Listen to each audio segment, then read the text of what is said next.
दुनिया की सबसे पहली यूनिवर्सिटी एक मुस्लिम खातून ने बनाई थी।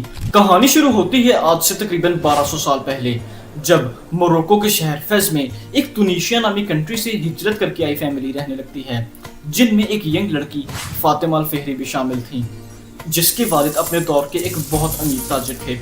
फातिमा के वालिद की वफात के बाद उनके पास विरासत में इतनी दौलत आई कि वो इजीली एक महल बनवा सकती थी, महंगे जेवरात खरीद सकती थी या अपनी सारी जिंदगी शान शौकत से गुजार सकती थी।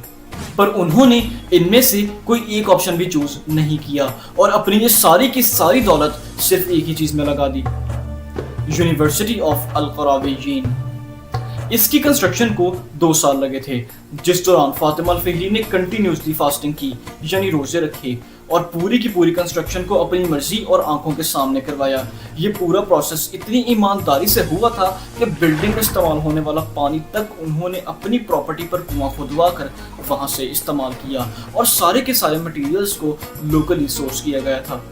इस इदारे को इनिशियली एक मस्जिद और मदरसा के तौर पर बनाया गया था, पर बढ़ती मकबूलियत की वजह से ये दुनिया की सबसे पहली यूनिवर्सिटी की शक्ल इख्तियार कर गया, और वो भी कोई आम यूनिवर्सिटी नहीं, वो यूनिवर्सिटी जिससे इब्न खल्दून, इब्न अल अरबी और एविरोस जैसे ग्रेट दिमाग निकले। ये वो इदारा है जिसने इस्लामिक गोल्डन एज के टाइम पर एक लीडिंग एजुकेशनल सेंटर का रोल प्ले किया था। आज इसको तकरीबन 1200 साल बीत चुके हैं, पर ये अभी भी उसी तरह चल रहा है। इस यूनिवर्सिटी का नाम गिनीज वर्ल्ड रिकॉर्ड्स और यूनेस्को में भी शामिल है as the world's oldest continuously operating university, पर साथ ही इसके पास दुनिया की सबसे पुरानी और लंबी चलने वाली लाइब्रेरी का एजाज भी है। ये लाइब्रेरी इतनी खास है कि इसमें 9th सेंचुरी में लिखा गया कुरान पाक, सबसे पुरानी अहादीस की कलेक्शन और इब्न खल्दून की ओरिजिनल किताबें हैं। यही वजह है कि यूनिवर्सिटी ऑफ अल क़राविय्यीन की हिस्ट्री इतनी रिच है, जिसको बनाया था मदर ऑफ यूनिवर्सिटी फातिमा अल फेहरी ने।